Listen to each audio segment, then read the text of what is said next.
மதுரை மாவட்டம் திருமங்கலம் அடுத்த கள்ளிக்குடியிலும் திமுகவினர் போராட்டம் நடத்தி வருகின்றனர். அந்த காட்சிகளை தற்போது பார்க்கலாம்.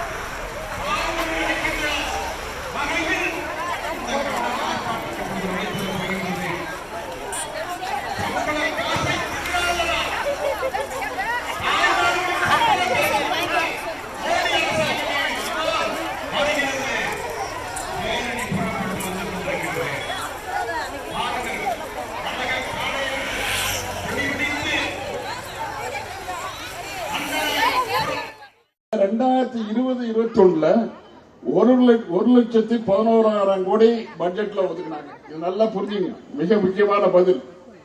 21-22ல 98,000 கோடி ஆச்சு. 1,11,11,000 கோடிங்கிறது 98,000 கோடி ஆச்சு. 22-23ல 89,000 கோடி ஆச்சு. 23-24ல 86,000 கோடி ஆச்சு. இப்படி குறைஞ்சுக்கிட்டே வருது. பட்ஜெட்ல ஒதுக்கீடு செய்கின்ற பொழுது ஓரவஞ்சனையாக இது நாங்கள் கொண்டு வந்த திட்டம், எதிர்கட்சி ஆட்சியில் இருந்த பொழுது கொண்டு வந்த திட்டம் என்று இந்த திட்டத்தை ஒழிப்பதற்கு இது 100 நாள் வேலை திட்டம், மகாத்மா காந்தியடிகளுடைய பெயரிலே 100 நாள் வேலை திட்டம் கொண்டு வந்து நடைமுறைப்படுத்திக் கொண்டிருந்த இந்த திட்டத்தையே ஒழித்து கட்ட வேண்டும் என்று அதுக்கு வழங்கப்பட வேண்டிய நிதியை பட்ஜெட்ல குறைச்சிட்டே வராங்க. பாருங்க, 1,11,000, 98,000, 89,000, 86,000 இப்ப குறைச்சிட்டே வராங்க.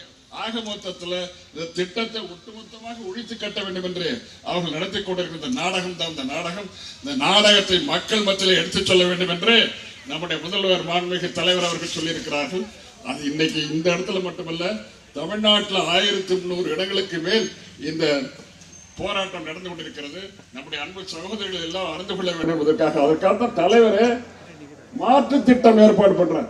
1,000 ரூபாய் கொடுக்குறாரு, மாசம் 1,000 ரூபாய் கொடுக்குறாரு. படித்த பெண்கள் மேல் படிப்பு போறதுக்கு 1,000 ரூபாய் கொடுக்குறாரு. படித்த ஆண்கள் மேல் படிப்பு போறதுக்கு 1,000 ரூபாய் கொடுக்குறாங்க. கட்டணமில்லாமல் பயணம். இப்படி உங்களுடைய வாழ்வாதாரத்தை பெருக்குவதிலே தலைவர் அவர்கள் முன்னுக்கு நின்று தன்னுடைய குடும்ப உறுப்பினர் என்கிற முறையில் உங்களுக்கு எல்லாம் அளிக்கின்ற அந்த ஆதரவு தொடர வேண்டுமானால் அன்பு தலைவர் கலைஞருடைய தலைவர் தளபதி அவருடைய ஆட்சியை தொடர வேண்டும். இதற்காக நீங்கள் அல்லும் பகல் பாடுபட வேண்டும் என்று சொல்லி விடைபெறுகிறேன். வணக்கம்.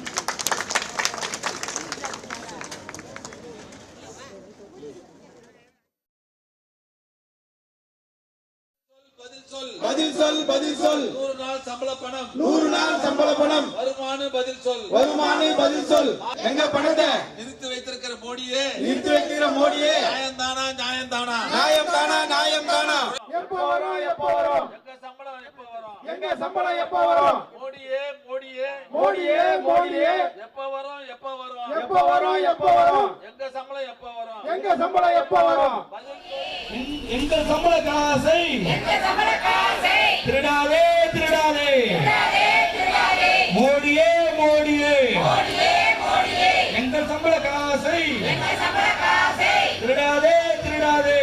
உடனுக்குடன் செய்திகளை தெரிந்து கொள்ள சன் நியூஸ் பெல் ஐகானை கிளிக் பண்ணுங்க.